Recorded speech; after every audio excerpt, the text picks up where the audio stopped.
Thank you, Minister. Good afternoon, Mr. Rottenberg, distinguished members of the FIFA delegation, ladies and gentlemen.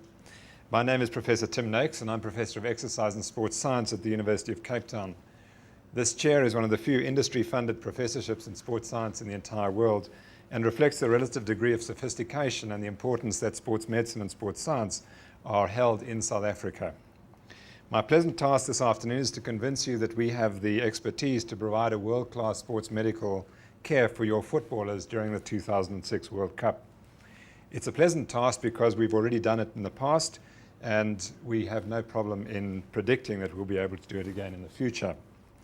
I wish to begin by introducing sports medicine in South Africa to you.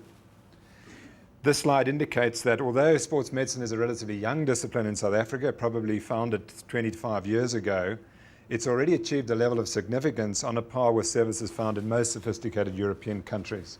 In addition to having traveled the world, I can tell you that the enthusiasm for sports medicine in South Africa is matched by very few countries that I have visited.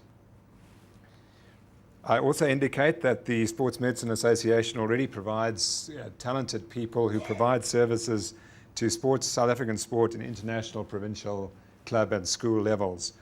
It's from this expertise that the medical support for your World Cup will be assembled. The Sports Medicine Association of South Africa has more than 1,000 members, and we represent all disciplines that you can think about that are related to sports medicine in other European and other world countries. We have some unique attributes. This particular group of biokineticians is a speciality that was developed in South Africa. These are rehabilitation experts who use exercise for rehabilitation. It's a very widely distributed discipline now and is obviously of crucial importance in sports medicine. It's another example of South African initiative in finding local solutions for international problems.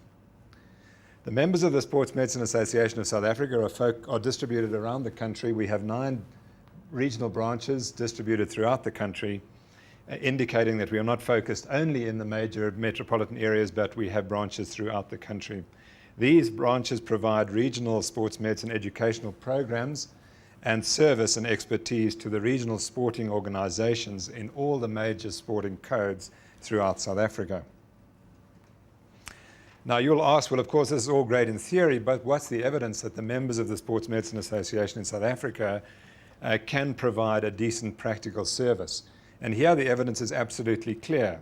We've provided exceptional medical services for 3 major international sporting competitions: the 1995 Rugby World Cup, which included 16 teams, the 1996 African Cup of Nations with 16 teams, and more recently the 1999 All-Africa Games, which included 6,000 athletes. This organization is currently involved in planning the medical services for the 2003 Cricket World Cup, which will provide a basis on which the support for the Football World Cup will be planned. I indicate to you also that every Saturday afternoon in winter we have major competitions in South Africa, and I would guess that we provide medical service for at least 6 major games, which probably exceeds the requirements of any single day of the World Cup.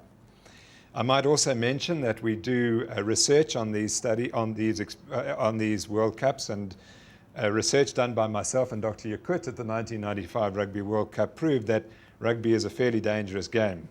And we also had some significant injuries at that World Cup, which were very expertly handled, including one player who developed paralysis but was expertly managed according to the best standards anywhere in the world. Another area in which South Africa shows world-class expertise is in doping control. In 1997, the Drug-Free Sport Act brought into being the South African Institute of Drug-Free Sport, which is under the directorship of my colleague here, Dr. Ismail Jakut. This is a government-funded program, the features of which are based on international collaboration with a large number of countries who share our concern about doping control in sport. It is the only IOC-accredited testing laboratory in South Africa, and doping control has again been successfully conducted at the following major events, including events which I haven't mentioned: the 1996 World Cross Country Championships and the 1997 World Fencing Championships. Finally, you need the reassurance that this level of excellence will not disappear, but will be enhanced and sustained for the next 6 years. My assurance is the foundation for this expertise is firmly laid in the Sports Science Institute of South Africa, which is an initiative, again, privately funded by South African business. It's recognized as one of the leading such units in the world. It runs a thriving research and educational program in exercise science and sports medicine, and it's highly ranked in South African medical research, not just sports research. In the 1990s, it was registered as one of the top South African medical research units. The Institute provides ongoing medical and scientific support to many athletes across many disciplines, and it ensures that South African sports medicine and exercise science will continue to be at the cutting edge of both disciplines in 2006. I understand that you will be walking past our building on Monday in Cape Town, and I'm hoping that perhaps you can find time to pop in and see why we're so proud of this institution. In conclusion, I'd like to say that South African sports medicine has a proven capacity to provide the necessary medical and scientific support to ensure a successful World Cup 2006 in South Africa. Thank you for your attention, and I wish you a memorable stay in this unique and vibrant country. Thank you.